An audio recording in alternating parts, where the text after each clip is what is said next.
Okay, I'm on to the Bartok Dance Suite's finale, which is certainly the most extended movement. And for that I need 2 copies because my original learning copy doesn't have the last 2 pages. How about that? Because as with all music that you've used a lot, it's shredding and getting older. So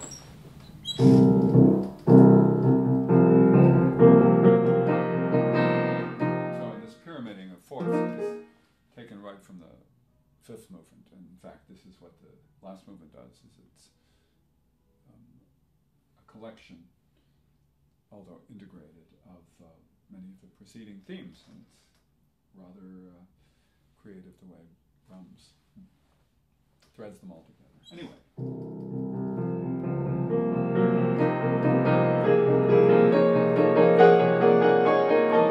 I think maybe I got there early. Let's see.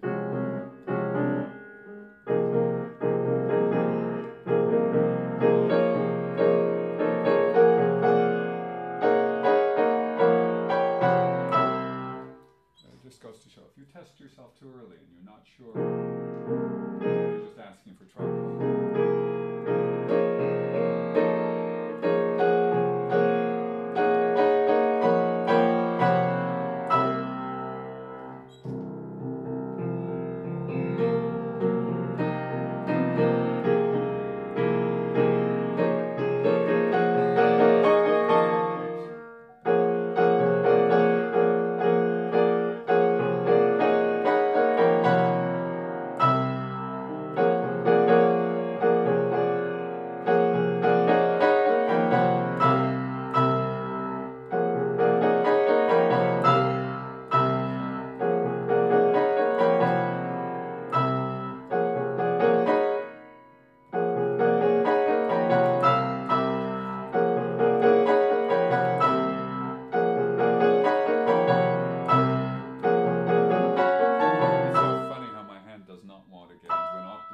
It's so used to these compressed sevenths that it says, what? Octave? Me? That's exactly what it says. Suddenly the definition.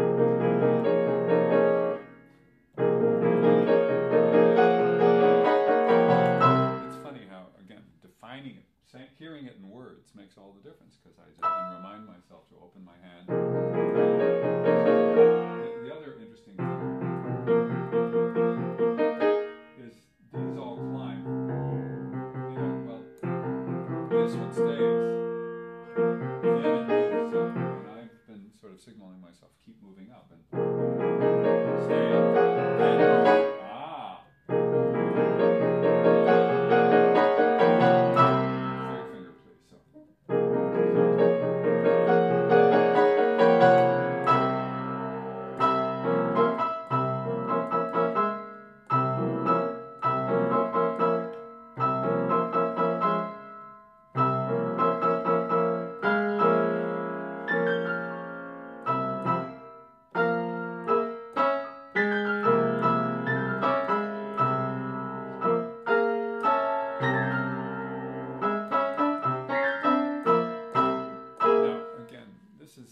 One weird thing, because I'm entirely disconnected from the sense of how this goes. At least that's the way it sounds. I know full well that within minutes I'll feel connected. So the question is, what's disconnecting me right now? In other words, something about the way the information is being lifted off the page is disorienting.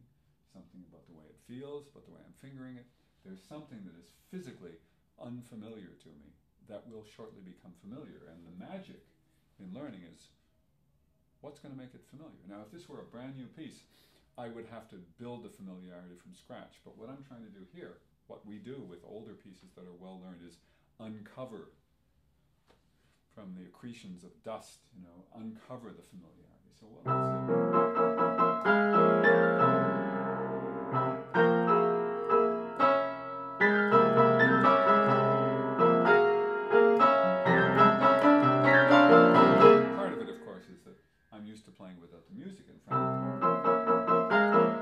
So let's see.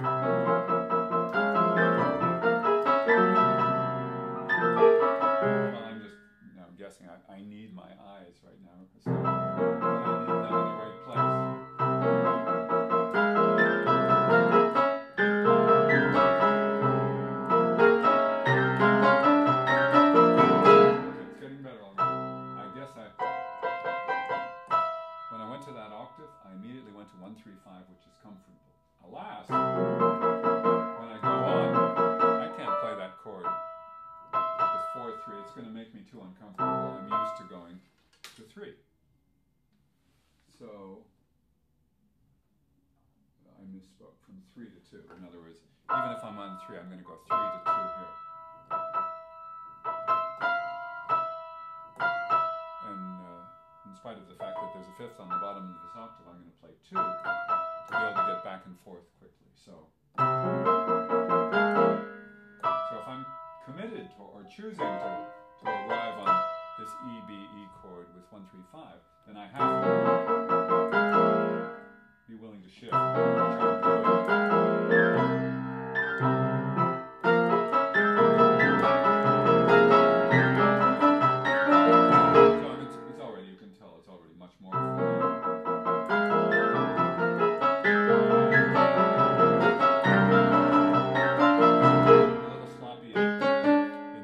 Left-hand line, which is really important. This stuff is from that figuration of the preceding fifth movement. But you can tell how much of it is based on a physical trust of how it goes. So when I'm overthinking, it gets in the way.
Bartok, and I love this about him, he likes to play a lot of thumb melodies. It's kind of fun because it's so coarse and wonderful. You just toss your body into the keyboard.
Stuff from the first one.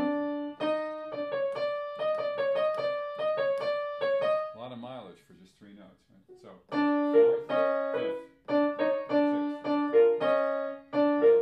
fifth, sixth, fourth, sixth, fourth. It's a different fourth in combination with. Okay, that's what's potentially confusing. Here's the sixth. Here's a different fourth. So.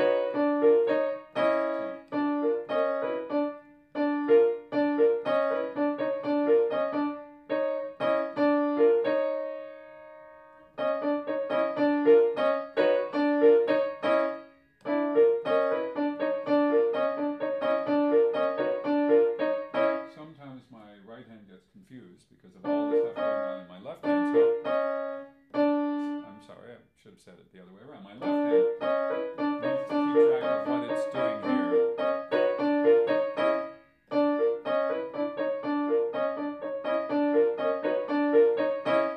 I think sometimes with an older piece, playing hands together, especially in a very contrapuntally complex setting, is absolutely essential.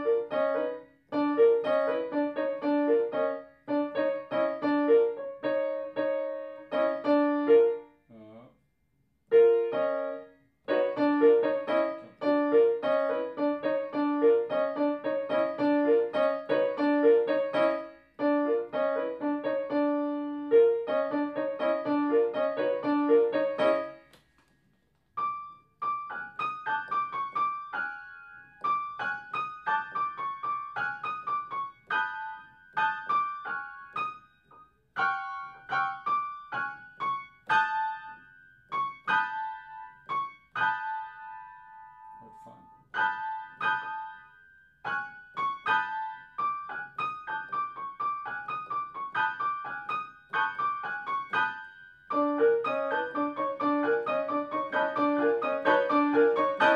That felt really good.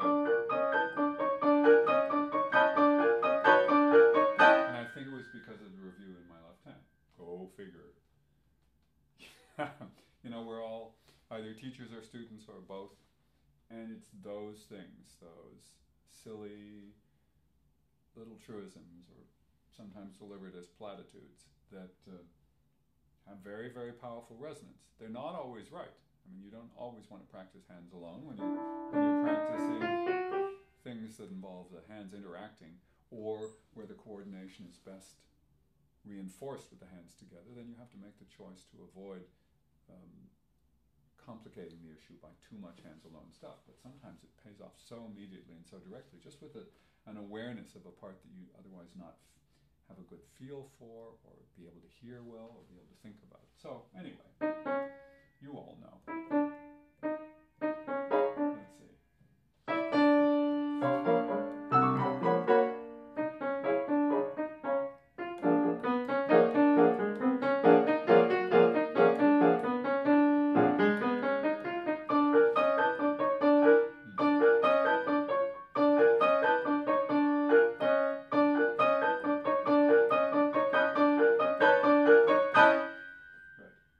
Let me go back.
much harder this piece is to play from the music than it is to play from memory.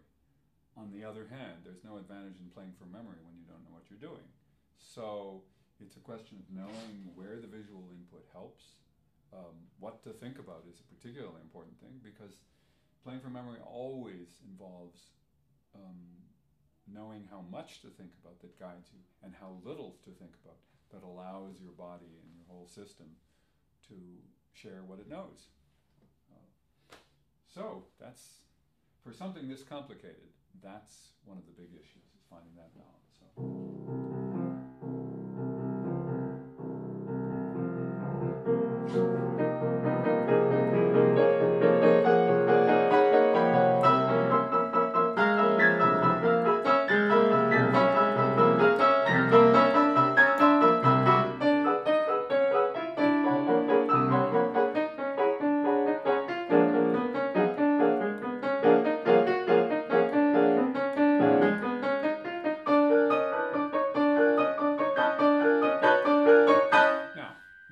Confident movement forward, that was great.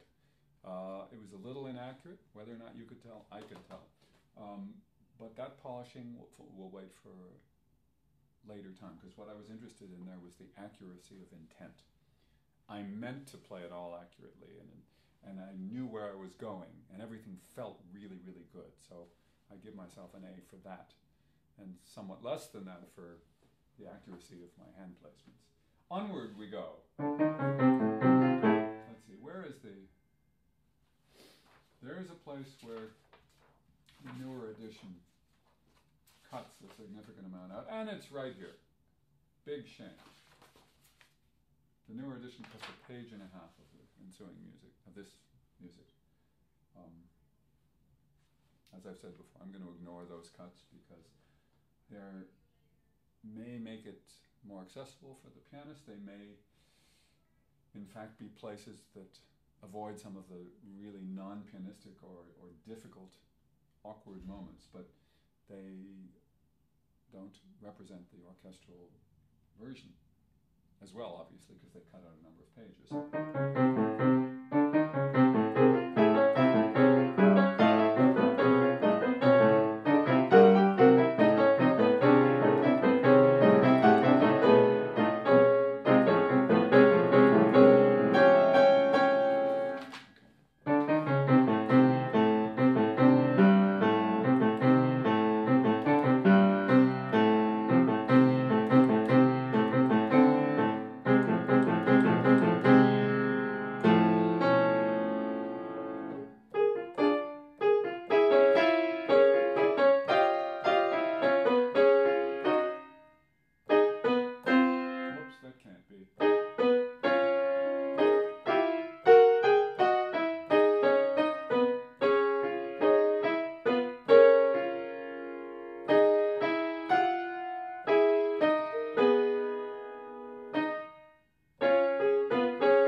Careful I'm being.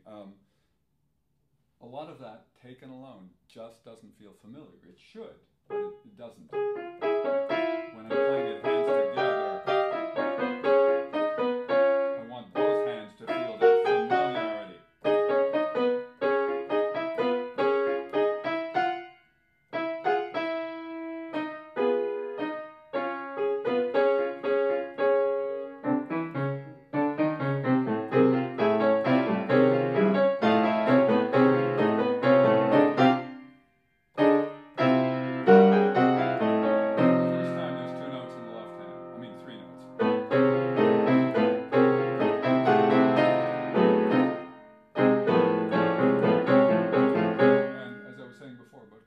I actually feel more comfortable with both hands involved. Aside from the fact that they fill out the counterpoint, they also balance one another, and very often your hand gets oriented in terms of where your other hand is, so your body feels centered on the keyboard.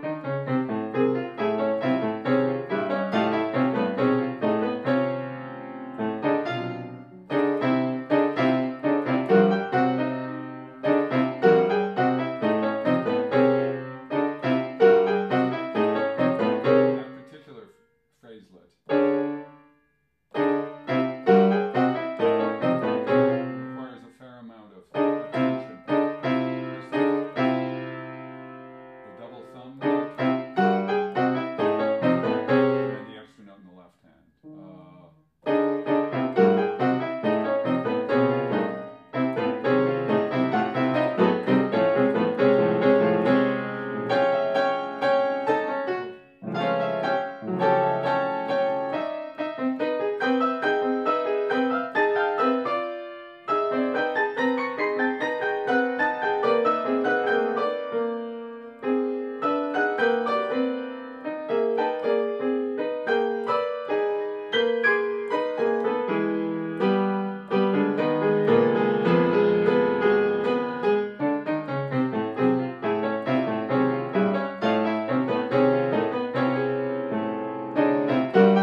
these as individual voices.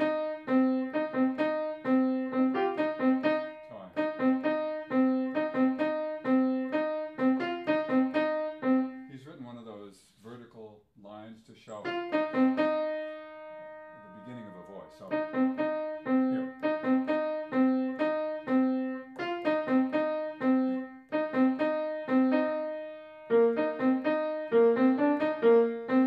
Why he stopped showing it, I don't know, but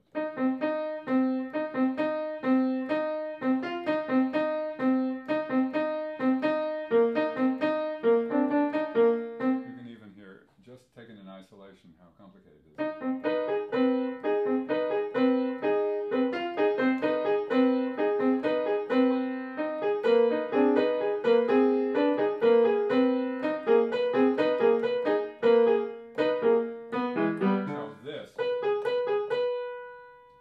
Although it answers this. Well,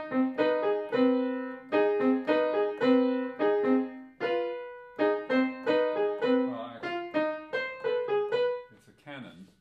Let's see how exact that is.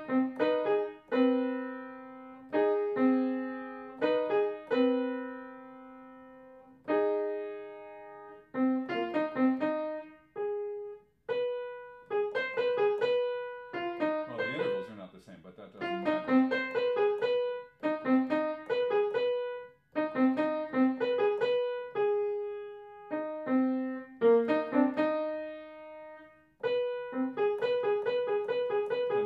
Starts, so it simplifies. So the left hand stays.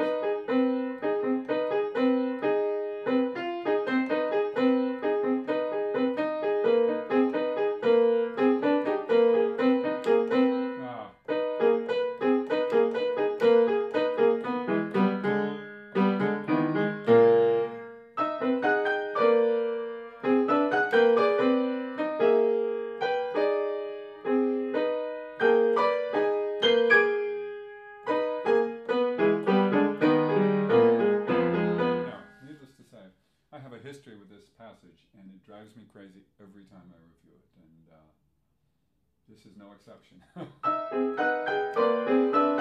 That extended passage is a marker.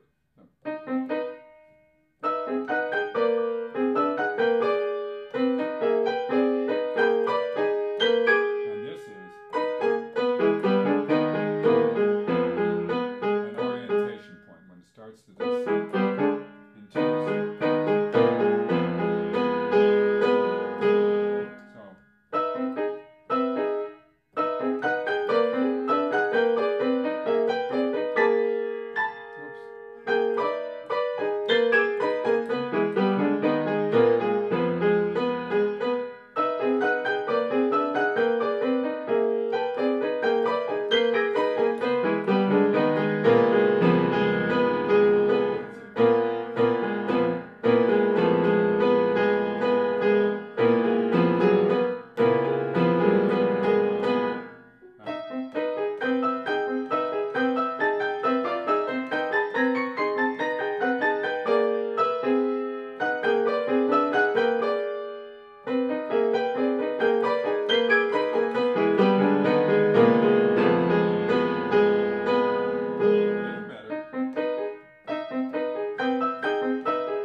Felt good. It sounded good to me. I was in command of it, but I felt lucky. So I can't afford to just feel lucky.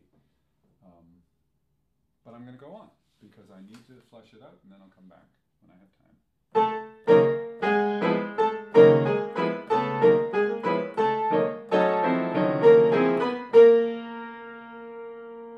have lost my place. Yell out to me.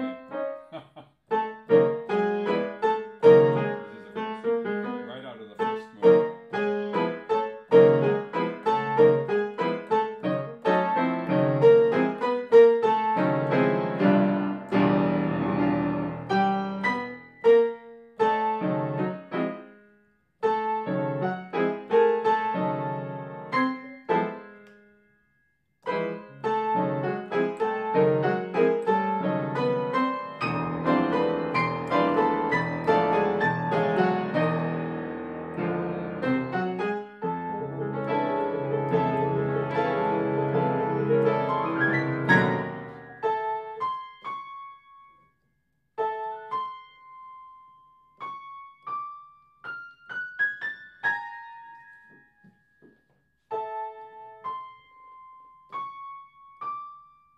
D natural. Okay, that means 5 notes.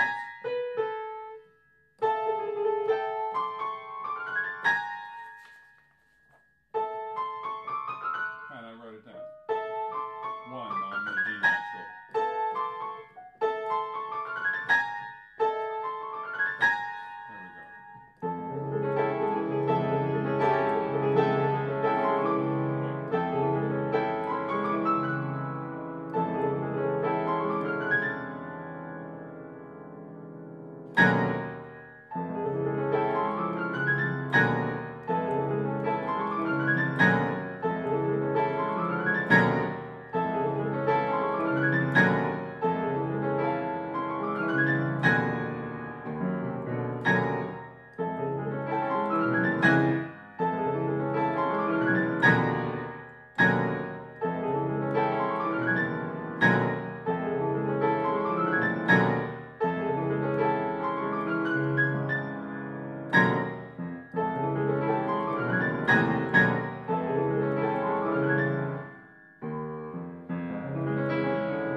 And sound than by the look on the page, because very often the particular way they're represented chromatically is not meaningful to me.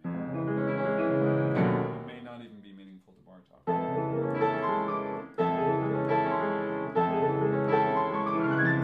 Yes.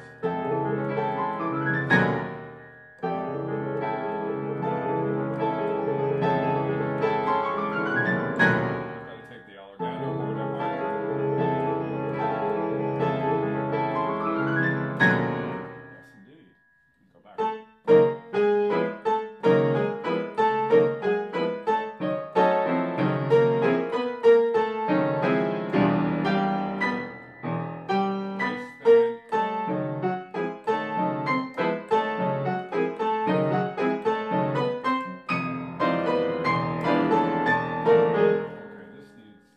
Jumping, this requires, it's a fair amount of target practice.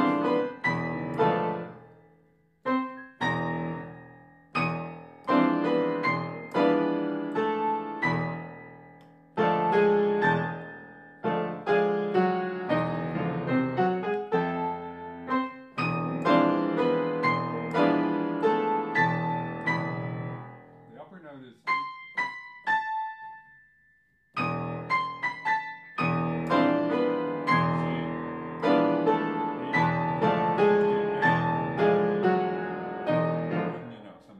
that works.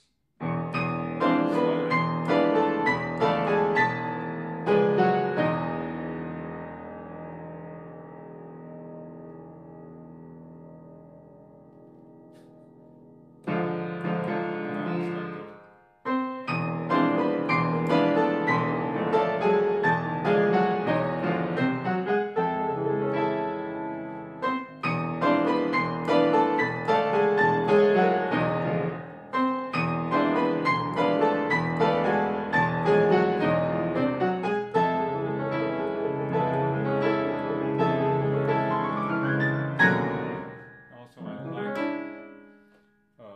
The left-hand thumb to provide a little bit more shape there. Also, I need to start a little lower. I have so much noise generated. Back to.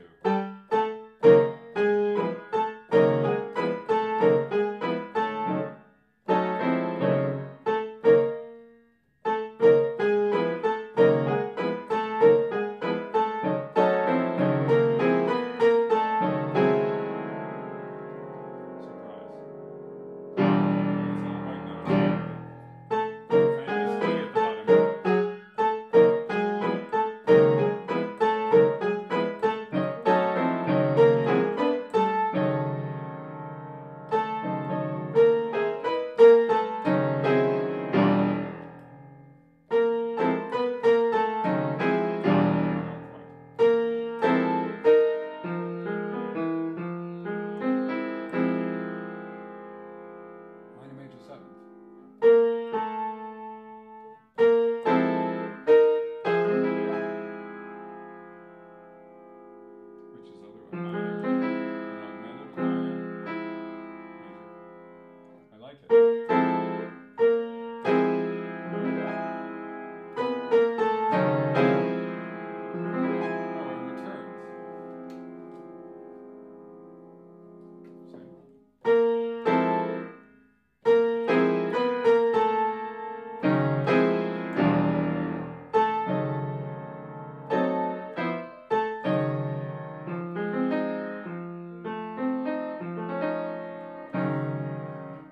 This is so hard to read. It's a good thing I'm not reading. Silly me.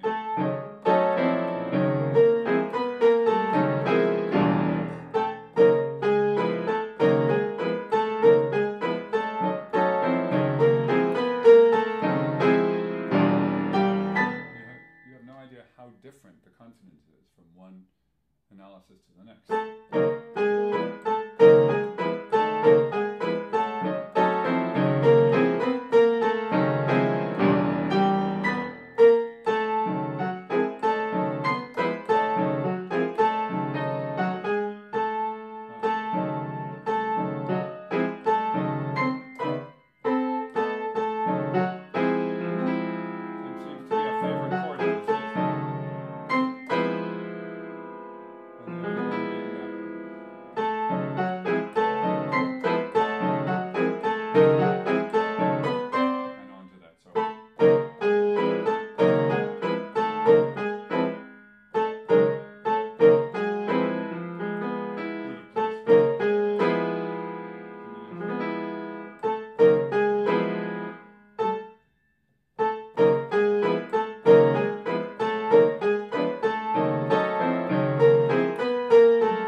Isolated octaves. If you play them as extensions of where you are, you're likely to miss them.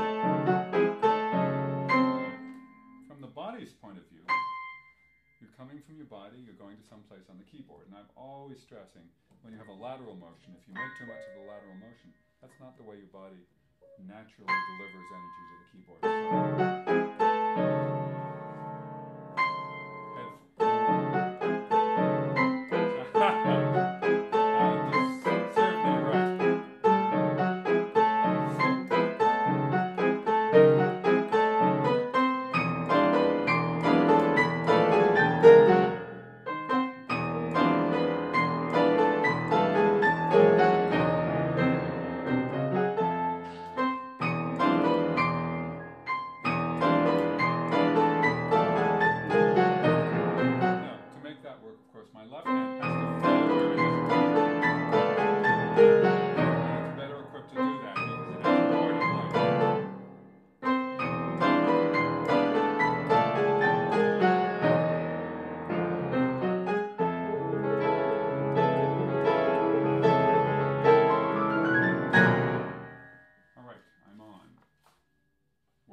I see I have a third.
sounding with my damper pedal.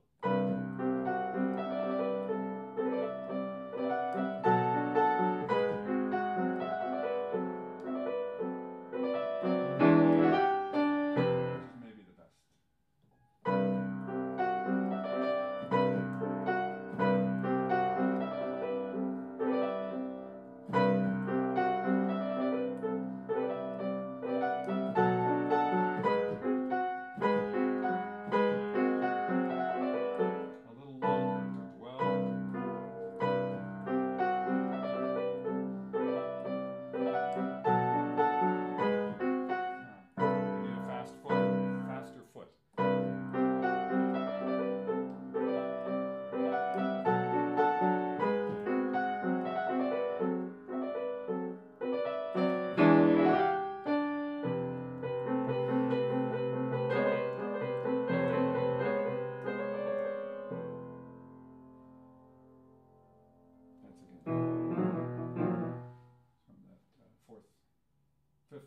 Fifth movement. Anyway.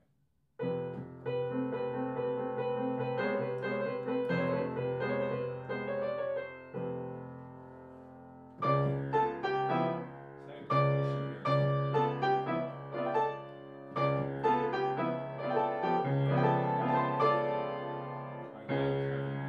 Here's the alternative. It's just not orchestral clear. So.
Sharp for the same note. Never noticed that book.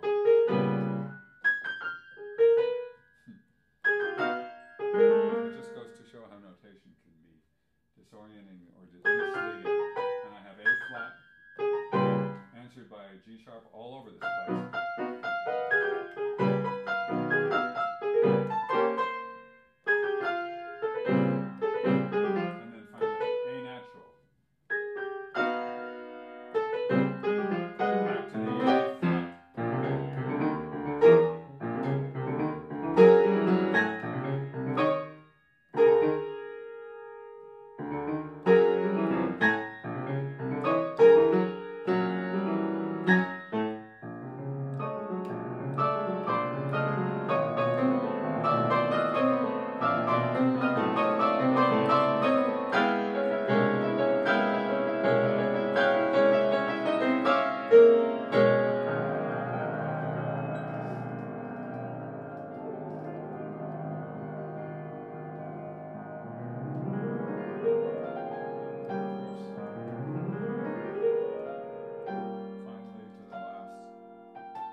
could have missed it before, but I do have the page, so I'm delighted.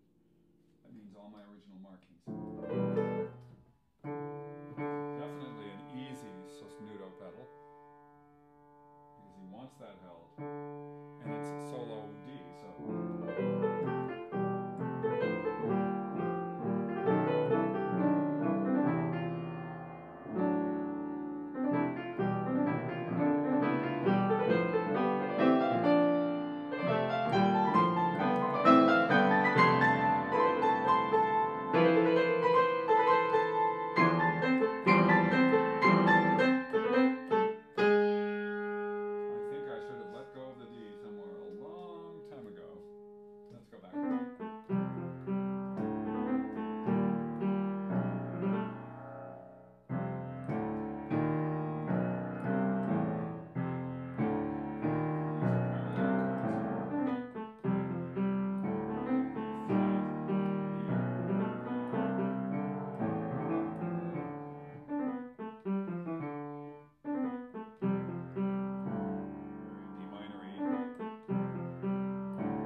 That was interesting.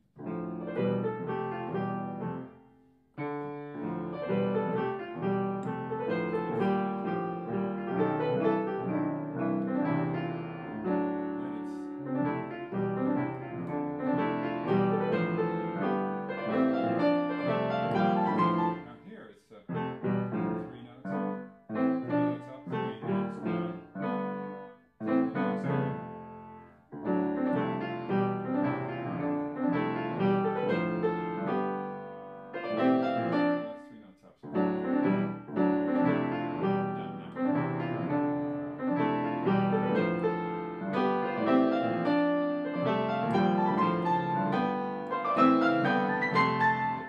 Series of 3 notes and occasionally a single note.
is 5/4. My older fingering, 4/3/2/1. I think I like my newer fingering better. How about that?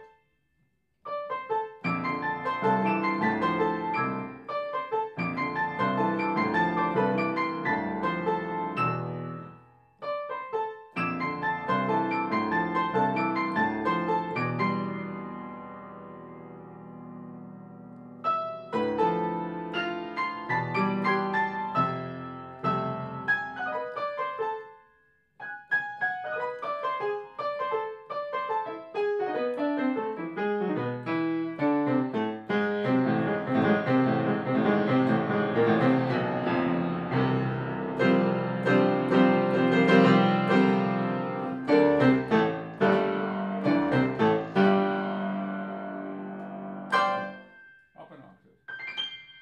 To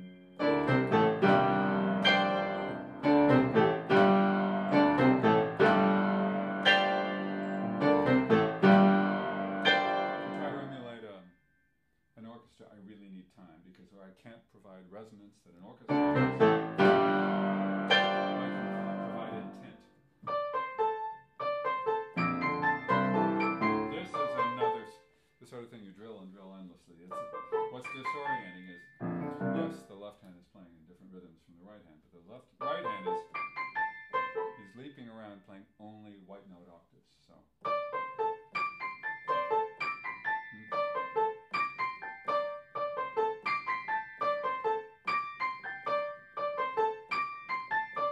So I think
rediscovery, but it's new in this context.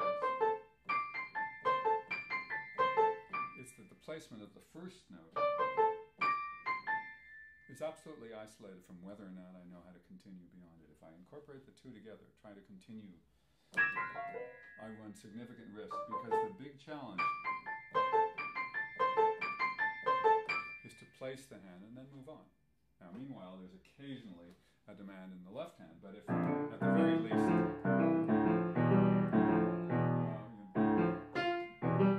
those are demands that I have to deal with yet. But if I'm feeling really good up to that point in that passage, all is much better. Okay, so I've reached the end for the second time in this review process of the Bartok dance suite. There are a lot of things that need a lot of polishing. This last movement has many, many issues all by itself, but again, I'm having fun, even though I'm sort of a combination of anxious desperation and delight. And I wouldn't have it, maybe I would have it being placid and calm all the time, but I guess one of the reasons we do it. There's adrenaline involved, there's a lot of energy, and certainly the delight in rediscovering things that you know you can do. Just as there's delight in that happens even in a new piece, that if you start reaching the point where you know you can do stuff, even when something is brand new, you know at the end of the experience will be some kind of transcendence. So I guess that's why we do it. More later.